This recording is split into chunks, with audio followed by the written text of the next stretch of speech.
Assalamualaikum warahmatullahi wabarakatuh. Di materi ini akan saya jelaskan tentang metode pemulihan tanaman menyerbuk sendiri. Mungkin nanti akan terbagi menjadi 2 video, jadi agar lebih pendek durasinya sehingga mudah di-download atau mudah diputar kembali. Baik, langsung saja. Sebenarnya untuk konsep seleksi ini prosedur pemulihan yang berupa pemilihan suatu genotip dari suatu populasi. Jadi seleksi itu untuk memilih. Kita tahu seleksi itu kan memang memilih ya. Nah, tapi dalam pemulihan tanaman ada prosedurnya, dan setiap prosedur itu berbeda antara metode seleksi satu dengan yang lainnya, dan juga kita mempertimbangkan dari jenis tipe perkembangbiakan tanaman itu, apakah tanaman itu menyerbuk sendiri atau menyerbuk silang. Nah, metode untuk mempersempit variabilitas populasi genotip yang ada untuk memperoleh genotip yang diinginkan. Jadi kita tahu bahwa ketika kita menanam suatu populasi akan ada banyak variabilitas, akan ada banyak keragaman tadi ya. Jadi kita tujuannya untuk seleksi ini ya mempersempit variabilitas itu. Jadi ketika nantinya benih yang akan kita tanam ini, semisal kan benih ini nanti kita rilis sebagai varietas baru, itu seragam hasilnya gitu. Jadi variabilitasnya atau keragamannya, keanekaragamannya ya, itu kita persempit gitu. Jadi agar nanti kita mendapatkan populasi yang seragam. Seperti yang tadi saya sempat sampaikan di depan, kita harus tahu metode seleksi itu, karena setiap metode itu berbeda antara seleksi satu dengan yang lainnya. Di sini ada 2 kategori juga. Yang pertama seleksi untuk populasi campuran, yang kedua untuk seleksi populasi hasil hibridisasi. Jadi ada 2 kategori utama. Untuk populasi campuran artinya populasi dasar yang kita tanam ini tidak diperoleh dari hasil persilangan sebelumnya. Jadi kita tahu-tahu sudah punya populasi dasar. Nah, walaupun tahu-tahunya populasi dasar ini, tetap ya sumber keragamannya kita bisa dapat dari introduksi. Misalnya kita dapat benih-benih yang diintroduksi dari suatu wilayah lain ke wilayah kita, atau kita punya benih itu dari hasil koleksi dari balai-balai. Nah, tapi koleksi itu tidak diperoleh dari hasil persilangan gitu, atau kita punya dari petani yang ternyata dibudidayakan di lokasi petani itu. Nah, dan kita mengambil populasi dasar dari benih yang ada di petani itu tanpa kita melakukan persilangan sebelumnya. Nah, itu maksudnya untuk yang kategori A, seleksi untuk populasi campuran. Dan untuk populasi campuran ini bisa menggunakan metode seleksi massa atau metode seleksi galur murni. Sedangkan untuk populasi hasil hibridisasi ini untuk menyeleksi dari hasil persilangan. Jadi ada 4 metode, bisa pakai metode pedigree, metode bulk, metode SSD, dan metode backcross. Nah, untuk video yang part 1 ini mungkin akan dijelaskan untuk kategori yang A ya, untuk seleksi dari populasi campuran. Nah, ini kita bahas satu persatu dulu. Seleksi massa. Tujuan seleksi massa memurnikan varietas ya. Pengotoran dari pencampuran atau persilangan alami dan mutasi alami dalam produksi benih, nah itu mungkin perlu dimurnikan gitu. Yang kedua, memperbaiki sifat-sifat dalam varietas lokal. Nah, tadi kalau misalnya contohnya kita mendapatkan benih dari lokal petani itu sendiri, sehingga akan diperoleh varietas unggul yang merupakan campuran genotip dengan fenotip yang seragam. Itu tujuan seleksi massanya. Nah, seleksi massa ini ada 2, seleksi massa positif dan seleksi massa negatif. Kalau untuk seleksi massa positif, pemilihan bahan tanamnya, populasi dasarnya, berdasarkan fenotip dari suatu populasi, kemudian dipelihara keturunannya. Ya, kalau untuk negatif, yang seleksi massa negatif, untuk individu yang fenotipnya menyimpang dari fenotip normal itu dihilangkan atau dibuang gitu. Jadi kalau yang positif kita memelihara keturunannya yang baik, yang memilih yang baik-baik, sementara kita kalau yang metode seleksi massa negatif memilih yang buruk-buruk untuk dibuang ya. Ini hanya sekedar istilah sehingga kita bisa membedakan di lapang itu menggunakan metode seleksi yang mana. Kita menghilangkan yang menyimpang dari fenotip kah, atau kita memelihara keturunan yang baik-baik berdasarkan fenotip. Baik, kemudian prosedur untuk seleksi massa ini populasi dasar ya ditanam ya, dan populasi dasar ini dipilih individu-individu terbaik berdasarkan fenotip yang sesuai dengan kriteria seleksi. Maksudnya gimana? Jadi populasi yang kita tanam ini ya, kemudian kita akan memilih individu terbaik. Nah, ketika kita memilih, kita memilihnya berdasarkan fenotip yang tampak ya. Dan sesuai dengan kriteria seleksi ini berarti tujuan pemulihan kita apa? Nah, itu kriterianya, berarti yang harus kita ambil itu yang seperti apa fenotipnya. Nah, setelah kita memilih individu-individu tadi ya, yang B ini, biji dari individu yang terpilih itu kan dipanen. Nah, setelah dipanen ini dilakukan pencampuran gitu. Jadi yang baik-baik tadi dipanen dan dicampur.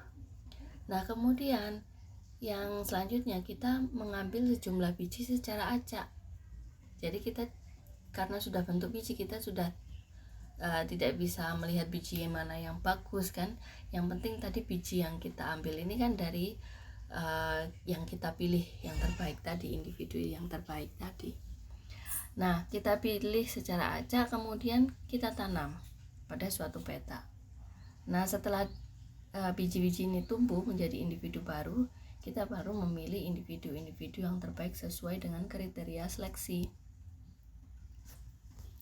Nah, kemudian biji dari individu terpilih tadi dipanen, kemudian dicampur lagi. Ya, lalu dilanjutkan lagi, diambil biji secara acak, ditanam lagi pada suatu petakan. Setelah tumbuh menjadi individu baru, nah akan kita pilih lagi individu yang sesuai dengan kriteria seleksi kita. Demikian seterusnya sampai diperoleh suatu populasi yang seragam dengan sifat-sifat sesuai dengan kriteria seleksi yang ditentukan tadi. Nah, ini adalah gambaran seleksi massa. Jadi kita di sini ada populasi dasarnya ya. Kemudian kita menghilangkan di sini roguing ya. Kita menghilangkan tanaman yang menyimpang, kemudian kita tanamkan pada suatu petakan ini. Ya. Untuk bisa di hasil akhirnya melepaskan tanaman yang performanya yang terbaik. Ada juga yang B, ini tanaman populasi dasar ya. Aduh, kembalinya maaf. Populasi dasarnya Anda menanam sekitar 500 sampai 1000 tanaman yang diinginkan ya tadi ya. Kemudian dari 500 sampai 1000 tadi kita pilih dan hanya 200 tanaman yang kita tanam ya. Kemudian baru kita pada tahun ketiganya memanen mana yang paling bagus dari 200 tanaman tadi.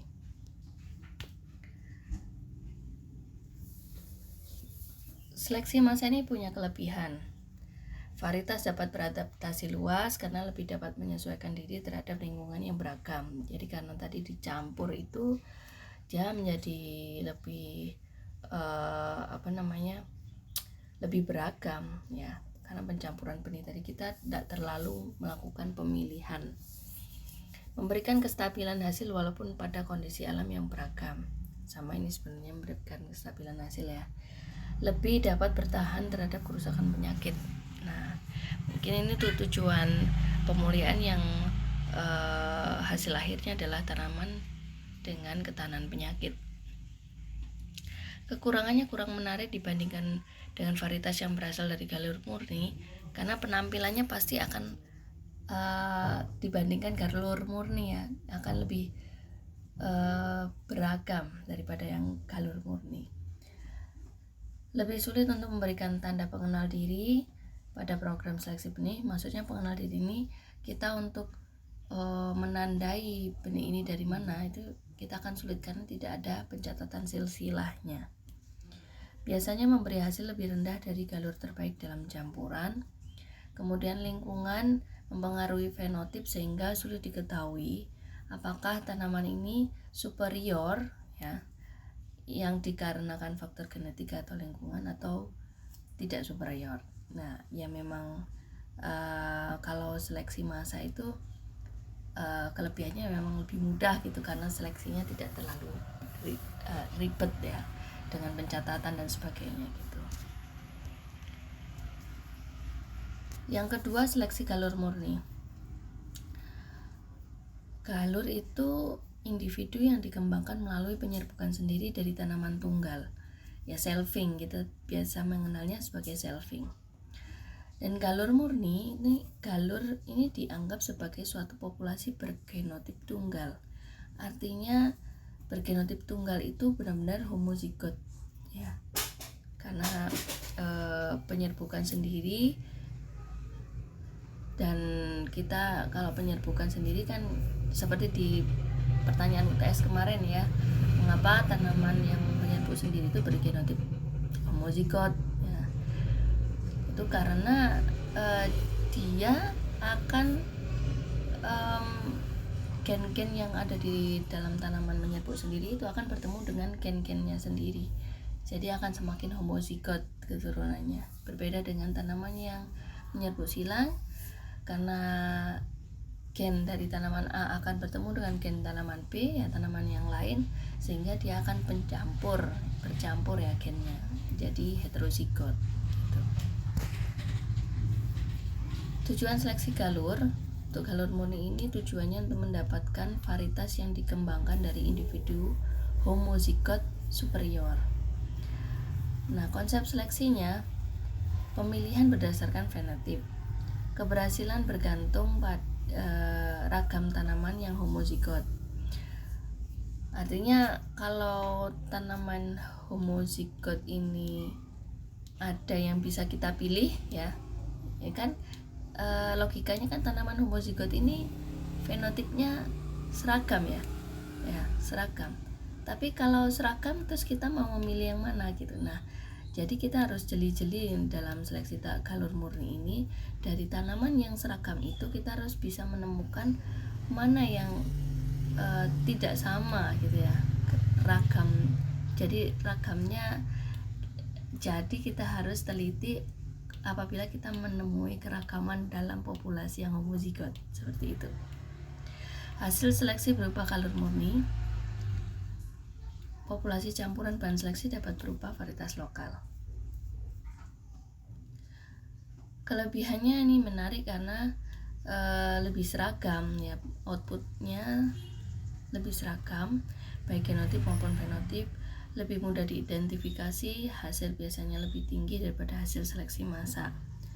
Kelemahannya kurang adaptif terhadap perubahan lingkungan karena kita melakukan seleksi artinya dari genotipnya juga seragam, sehingga untuk ketahanan penyakit misalnya itu dia mungkin akan sedikit lebih kurang daripada seleksi massa. Nah, prosedur seleksi galur yang pertama, tahap pertamanya kita pasti memilih individu-individu terbaik sesuai dengan yang diinginkan. Nah, setelah kita memilih individu terbaik ya dari populasi dasar, diadakan penyerbukan sendiri. Jadi kita selfing individu terbaik tadi. Kita selfing, kita serbukan sendiri ya. Kemudian masuk ke tahap kedua, keturunan dari individu yang kita selfing tadi ya ditanam terpisah dalam baris untuk diamati dan dinilai.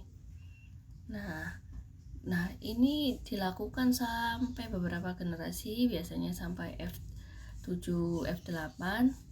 Nah, baru dilakukan penilaian. Penilaiannya ditekankan pada galur yang galur dengan sifat tertentu yang terbaik dan keseragaman pada galur. Nah, pada tahap ketiga jumlah galur sudah terbatas dan disinilah dilakukan pengujian berulang. Nah, di sini ada gambarnya. Untuk tahun pertama kita menanam 1000, ya.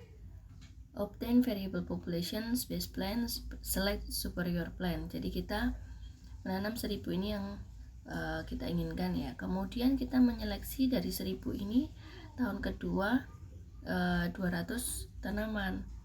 Nah, dan ini ditanam berbaris. Di sini tampak tanamnya berbaris. Nah, kemudian dari tanaman yang berbaris ini kita pilih baris mana yang paling bagus dan kita tanam hanya 25 sampai 50 tanaman. Ya, jadi kita persempit lagi. Nah, kemudian year ini untuk 25 dan sampai 50 tanaman ini kita pertahankan sampai tahun kelima. Jadi kita pilih lagi tapi kita tetap tanam sejumlah yang sama, ya. Kalau misalnya kita dari 200 memilih 50 tanaman. Nah, untuk tahun keempat kita pilih dari tahun ketiga tadi untuk ditanam di tahun keempat 50 tanaman lagi, seperti itu. Variasi boleh, tidak harus 50 terus, yang penting kisarannya sekian, ya, 25 sampai 50 tanaman. Nah, dari 25 sampai 50 tanaman tadi pada year ke-6, tahun ke-6 barulah kita memilih lebih spesifik lagi, ya, yang seragam lagi, hanya 15. Nah, dari 15 tanaman ini kita lakukan pengujian di multilokasi misalnya, ya. Jadi kita lakukan pengujian berulang, baik itu dari daya hasilnya, produksinya berapa di beberapa tempat, bisa di beberapa kondisi cuaca, ya, atau iklim mikro, itu bisa sampai kita lakukan pemilihan lagi di tahun ke-7 itu dari 15 menjadi 10 tanaman, dan inilah yang akan menjadi kandidat, ya, nominasi mana tanaman yang dapat dilepas sebagai varietas dari 10 tanaman ini. Jadi yang terakhir rilis itu adalah dari 10 ini dipilih mana yang potensi untuk dijadikan varietas. Baik, ini untuk video part 1 sampai di sini dulu. Nanti saya lanjutkan untuk video part 2-nya.